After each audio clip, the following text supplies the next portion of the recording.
je suis obligé d'aller à Rochefort en car. En car, il n'y a pas de train. Il n'y a pas de train, donc putain, quelle grosse galère, ça commence. Tout comme vous, on découvre. Tout comme vous, on avance. Nous, c'est la famille Lefebvre. Avec nos 3 enfants, suivez-nous et découvrez la vie de famille à bord de notre camping-car.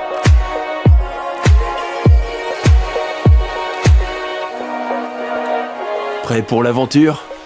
C'est parti pour une nouvelle vidéo.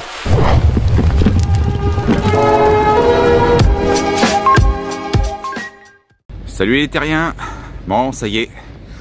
C'est le grand jour, c'est le grand départ. J'arrive à la gare de Nantes en direction de Rochefort. Sera affiché dès que possible. Bon, tu le crois toi? Il y a des travaux sur la ligne. Donc je suis obligé d'aller à Rochefort en car. En car, il n'y a pas de train. Il n'y a pas de train, donc putain, quelle grosse galère, ça commence.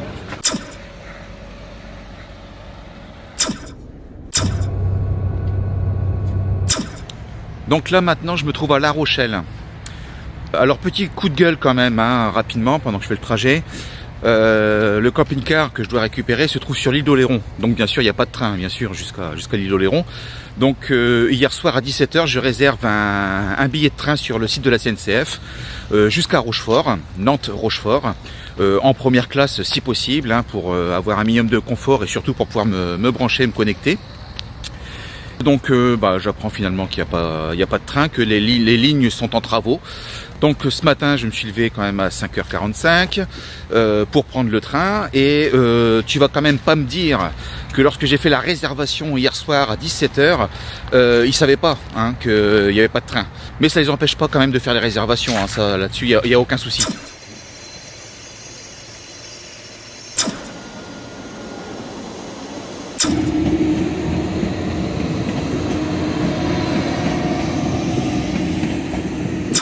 Bon voilà, Rochefort, on avance doucement mais sûrement. Ça y est, je viens de me rappeler au fait pourquoi je détestais les transports en commun. C'est le bordel. Voilà. Donc maintenant il me reste plus qu'à trouver, je pense, un bus pour aller jusqu'à l'île d'Oléron. Et si possible Saint-Pierre-d'Oléron, ce serait quand même l'idéal.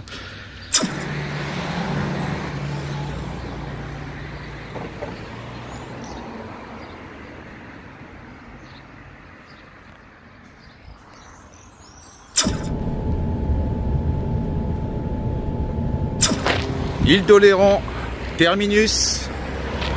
Nous espérons que vous avez passé un agréable voyage. Il est 12h30. Voilà, 6 h pour venir jusqu'ici. Hardcore. Bon, on va pas se laisser abattre, hein. Vous avez déjà vu quelqu'un se boucher les artères en temps réel? J'ai localisé le concessionnaire, donc je vais enfin pouvoir découvrir notre futur véhicule. J'ai hâte.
Ça y est, bienvenue dans notre deuxième maison.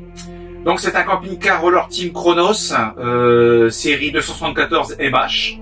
Nous sommes sur un porteur Fiat, 140 chevaux, avec un châssis Alco. Il est neuf, hein, il a 18 km, donc autant dire qu'il est neuf. Enfin, je l'ai pris à 18 km, le temps de faire le trajet. Bon, vous avez vu, le trajet c'était relativement laborieux, mais bon, on y arrive. Bon, il faut prévoir la journée en fait. Hein. Alors c'est un intégral avec comme on le souhaitait, un grand salon.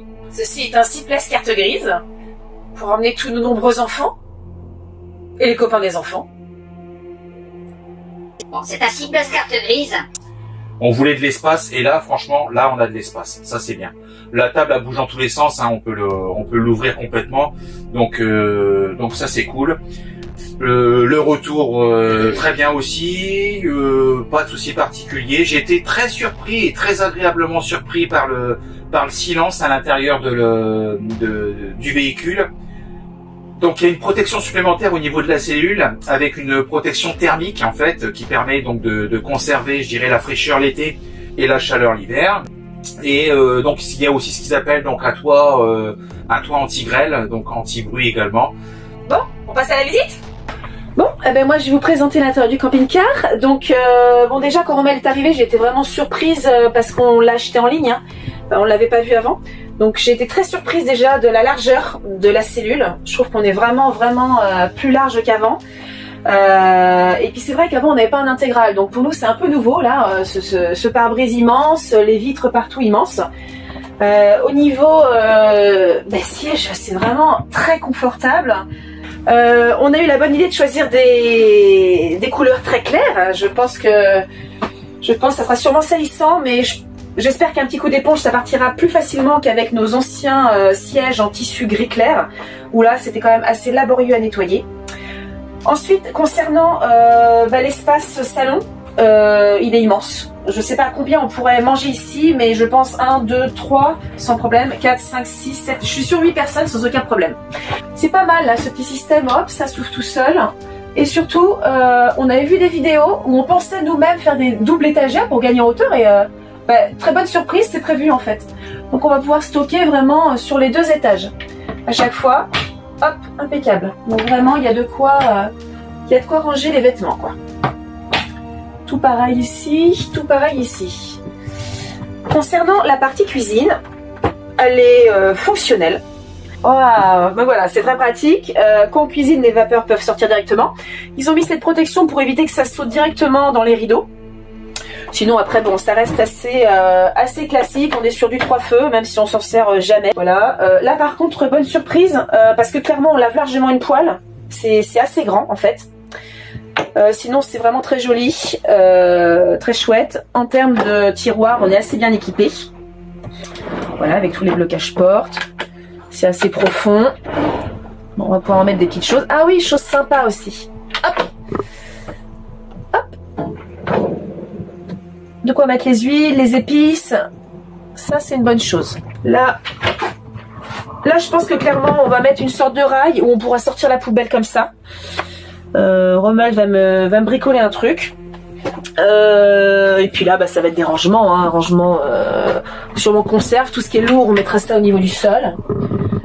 Ensuite pour la partie frigo, bon là voilà, c'est moi qui gère les courses. J'avoue que pour 5 bon c'est quand même pas très large, tiens si tu veux regarder, plus les bouteilles.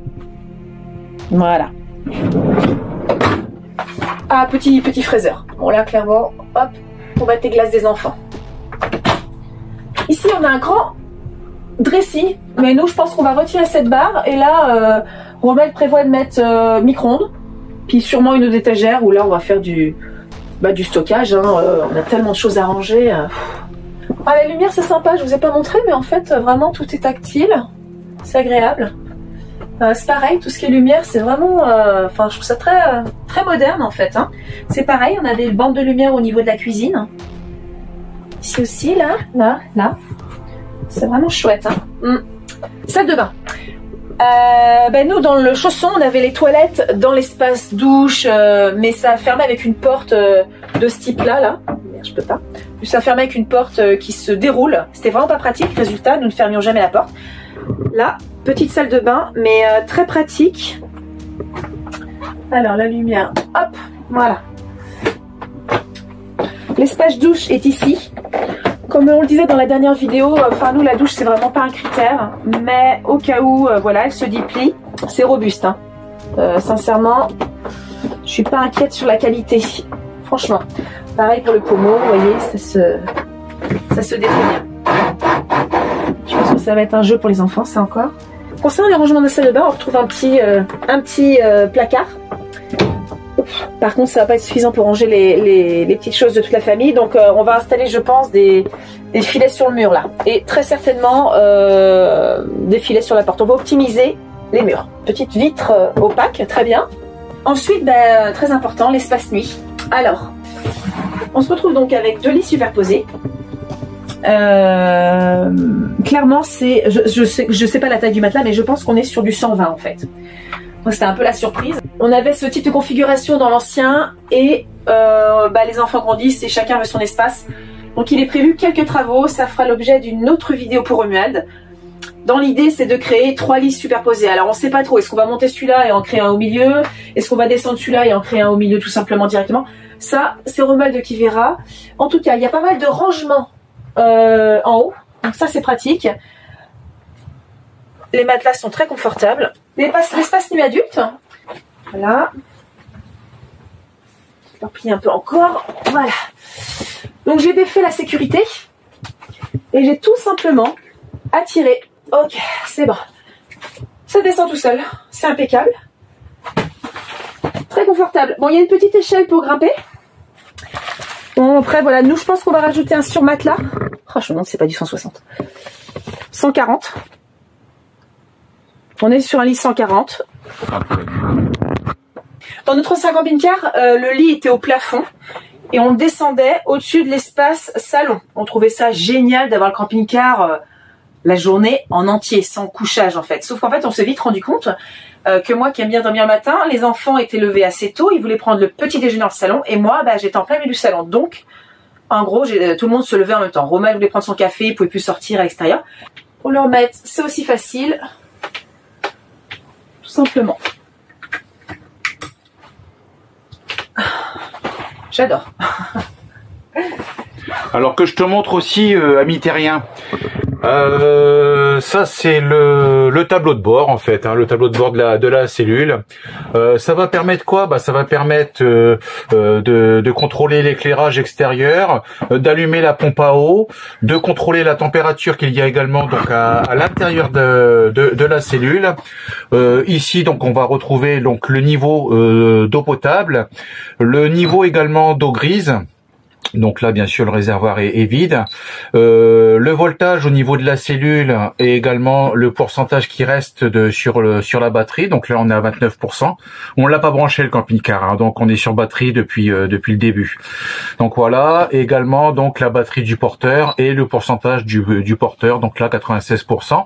On va retrouver ici toute la partie chaudière. Donc c'est une chaudière Trauma. Une chaudière Trauma. Donc c'est-à-dire que donc comme vous le savez, nous sommes fans de caravanège.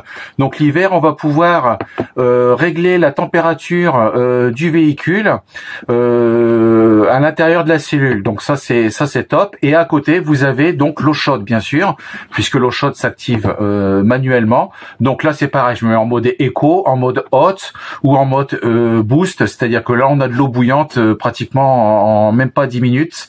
On a une ceinture ici. Voilà. On a une ceinture. Attends, je vais mettre de l'autre côté. Donc on a une ceinture ici.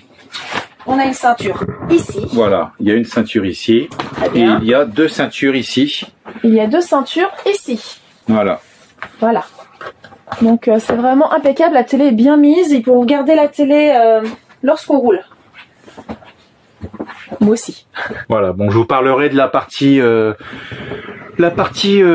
connexion, communication au niveau du camping-car et puis également la partie électricité. Bon, on va être bien là, hein? Ouais, ça va être super sympa. On espère beaucoup d'aventures à l'intérieur du véhicule, beaucoup de spots super sympas, beaucoup de nature. N'oublie pas de t'abonner. Donc tu cliques sur le bouton rouge qui se situe en bas de la vidéo qui s'appelle s'abonner. Tu cliques dessus, c'est gratuit. Profites-en. En plus, voilà, t'as rien à payer. C'est cadeau, c'est pour nous. Donc tu peux t'abonner sans aucun problème. Et comme ça, tu pourras suivre la famille Lefebvre.